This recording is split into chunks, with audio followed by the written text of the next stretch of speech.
Hey, what's up guys? Welcome back to Japanese Mini Truck. Today we're here with Travis's 92 Nissan Hardbody, and I'm going to be showing you guys how to change the pads and rotors and maybe a couple other things on the front end of this truck.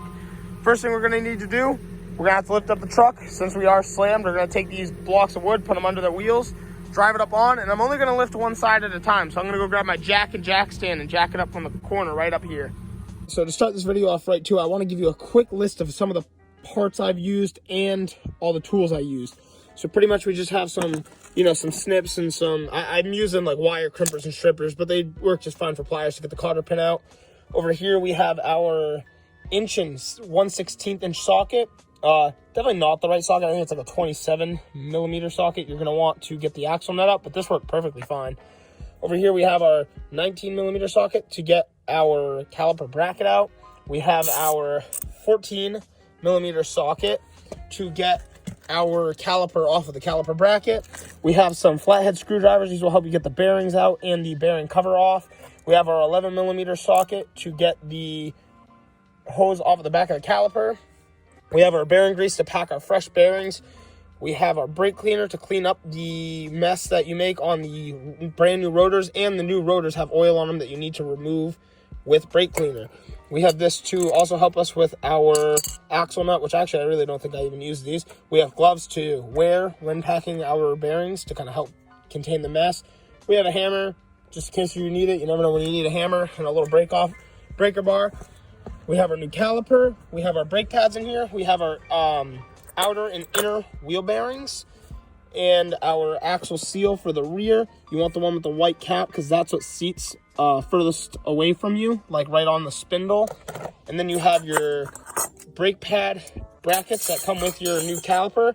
And in here is our rotor, and that's a list of everything you're going to need. I know it's a lot, but that's everything you're going to need for this job. And obviously, lastly, whatever your lug nut size is to get your lug nuts off, and a jack and jack stand. Before you lift up the truck, to make things easier for yourself now, you want to crack free all of your lug nuts before you get it in the air. That way you can just take the wheel right off real easy. So the purpose of today's video, really, like I said, we're going to change our pads, our rotors. I'm also going to change the calipers. And when we get it apart, we're going to check out our bearings and most likely change our bearings and seals. Never done it before, but we'll figure it out when we get down there. I have everything I need. This is the rotor right here. That's the rotor right there. We've got our caliper right there. Make sure with your caliper you have the copper fittings as well. I'm not going to change the caliper until probably the last thing to minimize like losing brake fluid from the hose. But what we are going to do is we're going to disconnect our 2 bolts back here to start. So once you remove the 2 14 millimeter bolts in the back, you can take the caliper right off, and it is connected to your brake hose. So you want to be really careful of all that. So we're just going to set it up on top of the upper control arm for now. Probably the last thing we change. Like I said, we're just going through it because ever since we've had the truck, we just never really messed with the front brakes. And I figured, why not give it that overhaul, check on it, check things out, check our bearings. And when you hit the brakes, the truck is jacking to the right. So, why not? And if you're going to do one side, you might as well do them both. So, or you should do them both. So here we are. The next thing I'm going to do is take off the caliper bracket. So after you get the 2 19 millimeter bolts that hold that in, they're a little bigger. You can take the caliper bracket off, and pads aren't horrible. This one looks like it's had some even wear, but we're just going to change them while we're here since we're doing the other side. That also moves me to the next step, is we are going to take a little flathead screwdriver and pop this wheel bearing cap off. So we got our bearing cap off, and actually this is looking pretty good. That's some pretty clean looking grease, actually. I'm pretty happy with that. So we're going to remove this cotter pin, and remember, you never want to reuse these. You always want to get a new one. But we're going to remove this pin, take the bearing cap off, take the washer off, and then slide the bearing out. Once the bearing comes out, once this whole assembly comes out, this whole thing will just pop right off. So we're going to work on pulling this out now. There's your cap. Oh, that's right too. Also behind the cap, you have this, I heard it's a 27 millimeter nut. It's the axle nut. I'll see if I can get it off by hand. We're going to just take an adjustable and slide this off very carefully. All right, beautiful. This is just going to come off real nice. I want to make sure we don't get too much debris on any of this stuff because we have some bearings in here. All right, this is going to go right down here on this clean board of wood. Next is this washer. We're going to try to take our, if I can find that, little screwdriver. Here. There we go. Slide it right around there. Pop this bearing washer, kind of protective cap off, just a washer. Place that down with all the other components. And now, same thing, our bearing should come out. And I think, no matter what, even if it does look good, we're still gonna put in a new bearing. We're gonna be real gentle with everything. Well, actually, probably pull this whole assembly forward. Yep. And well, there's our bearing, simple as that. This part gets really greasy and messy. I recommend some gloves. But we're gonna place that down as well. We're gonna get our new bearing, pack it with some grease. Let me wipe off my hand real fast and we'll start touching everything else so we don't get grease everywhere. All right, so I just took this off the spindle and I just laid it down flat. Our spindle's looking pretty clean too. We're gonna wipe off all this old grease though, and we're gonna put a thin layer of new wheel bearing grease around this. And then we're gonna try to change our bearing seals after we get the rotor off and try to change both the inner and outer bearings. So right here we have some bolts. They're looking like 14s. I'll let you guys know if I'm wrong after I put a ratchet to it. And we're gonna take these out right now. So we've gotten all of our bolts out. One thing I'm gonna have to do is probably somehow remove this rotor from the stud assembly or whatever you want to call that. I have no idea what it's called, I'm sorry. And then we're gonna try to clean all this out and try to lightly remove this seal so we can put a new inner bearing in. So we're gonna see what we can do about getting this off. And then we're not gonna replace this rotor. We're not gonna change this out until I have the new bearings in and all the grease dealt with so we don't get any grease on our new rotor. So I'm finding it best right now that we've gotten the rotor off. If you take a screwdriver and place it in between the bearing and the seal and just turn it to the left a little bit. Oh, look at that. It was coming out slowly. So I got our new bearing seals right here. So I'm gonna, compare it to whichever one we have there. Looks like a better fit and place it in here. It looks like we can just take this bearing right out of here. And there's still a metal ring right there that we have to get out as well. Honestly, after messing with it for a few, I'm actually going to leave that metal ring in there. It's really smooth. It's very clean. It's seems pretty healthy, so I don't see a complete reason to change it. It's coming out pretty hard, and I'd rather just leave it in there if it's fine. So we're going to take our new bearings and start packing them with grease. So this is how you pack a bearing with grease. We have 4 bearings, so it's the same procedure for all 4. You're literally going to take your hand, you're going to grab some grease, and you're just going to keep pushing it right into this bearing. You're going to want to work it around. You might even be able to turn the race a little bit, and then just keep packing it with grease. It's a real messy process. It'll be a little easier once I'm not filming, but yeah, you're just going to keep taking your grease and just packing it all around the sides. You're just going to do that for a little while. And then after that, we're going to put some in that ring and then assemble it all back together. All right, beautiful. We've gotten that bearing in there. I'm going to take a little bit more grease and just... So here we are. We got our bearing in place. We're going to take our wheel seal, the bearing seal, with the white cap facing up. And we're going to push it right on there, and we're going to make sure it's on there real nice and tight. Then I'm going to take this. I'm going to take the rotor. We're going to clean it off with some brake dust because there's a little bit of oil from the factory on it to keep it from corroding. So I'm going to take some brake cleaner, clean that up, set it on here. We're going to put our bolts back in place, and I'm going to set it up there. You want to make sure this white clip sits real comfortably on here. And also, I cleaned the spindle and put a thin layer of grease on it. So I'm going to do all that, and then grab the camera when I get there. So this is looking great already. We got our seal on. We have our new rotor. We cleaned it off with some brake parts cleaner. And we've gotten all these really tight, like as tight as they need to be. You only want to tighten them and then give them a little bit more of an oomph, and you will be good. So now we're going to take this and set it up there. Once I do that, I'm going to take our bearing and put it in the spot that the bearing goes and put our washer over it and our axle nut. I think I might need 2 hands to do that, so I wanted to describe it now so I can do it. That went up there beautifully. We got it up there, and I just gave it a good push, and it's sitting there, and I put the bearing in place for now. I'm going to just push that bearing in with my right hand, hold this in place with my left. I'm going to add just a hair of extra grease. I'm going to clean off that washer, put it in place, and then start tightening the axle nut. Just wanted to start the camera again so you guys can really watch the process. Since the last time I started the camera, all I did was add that washer. Something you'll notice too, which I realized after, is the spindle is round, but there's a little groove at this bottom here.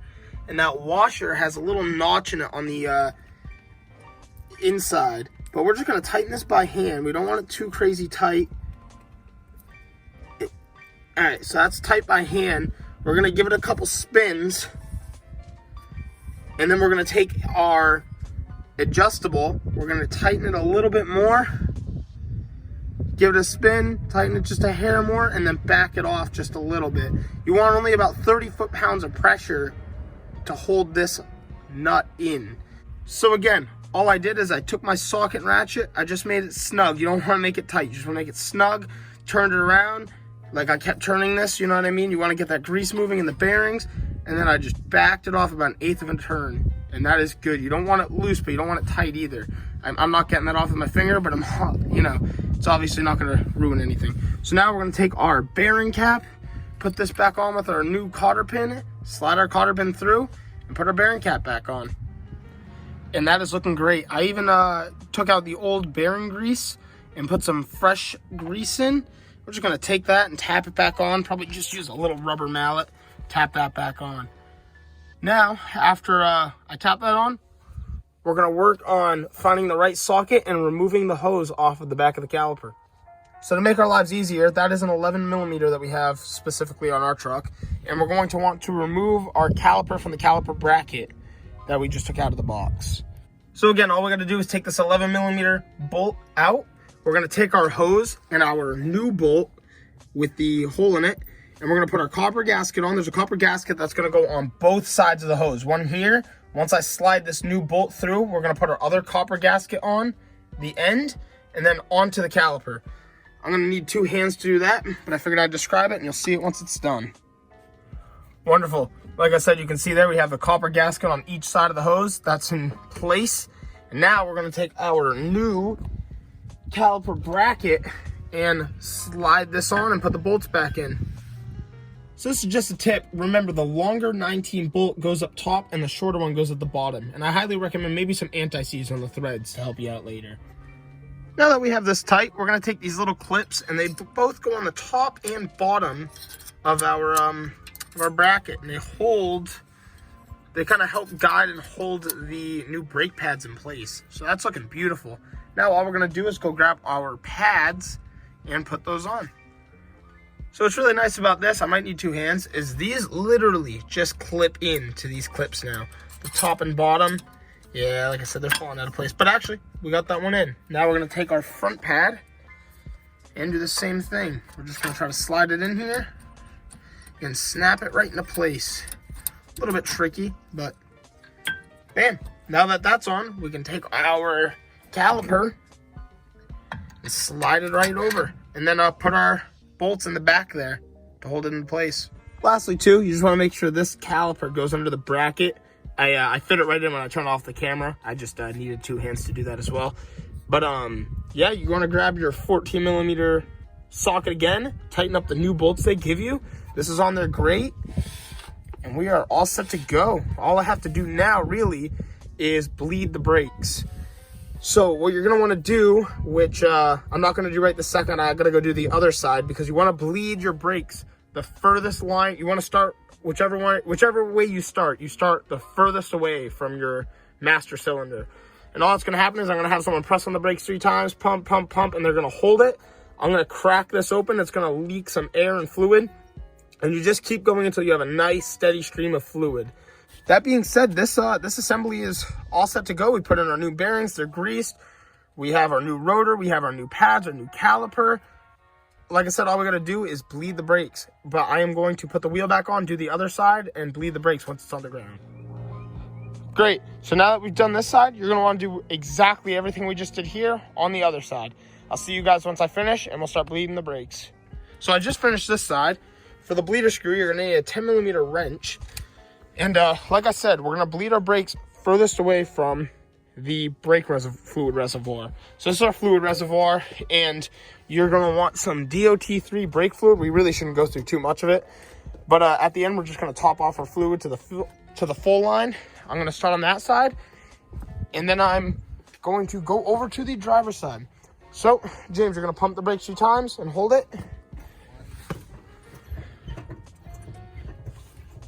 And you're holding. Now I'm gonna crack this open. It's gonna take me a second, it's my first time cracking this one. And we're just gonna loosen it right up. And you can see we got some fluid coming out. Don't worry, I have a blanket down to protect it. This blanket will get disposed of properly after. All right, do it again. And you just want to continue doing this until you get a nice steady stream throughout the whole time. So we're back in the truck now. I was having a little bit of an issue bleeding the brakes. Once I started the truck and gave it a go, definitely made a difference. You want to make sure you have a solid pedal before you move. And we're gonna give it our first go in the driveway. Turn the wheel. And we're gonna hit our brakes. Very clean, very nice. Wow, this thing is driving great. I would definitely say this is a success. You hit the brakes, I mean, we stopped perfectly. Well, all right, everybody, thank you so much for checking out today's video. I'm so hyped that we got the front brakes done on this truck. We also changed our bearings, the inner and outer wheel bearings. We got the seals done. I mean, the calipers, everything. So really successful haul. Like I said, big tip, I would definitely start the truck to bleed the brakes. I don't know if maybe I just got lucky when I did it, but I definitely noticed the air came out of the caliper a lot faster. So definitely something to check out. I mean, they hold a lot of fluid, those calipers, but we were just getting so much air. And then once I started the truck and we started bleeding it, it like came right out of it. But again, thank you so much for checking out today's video, and don't forget to hit like and subscribe. See you guys soon.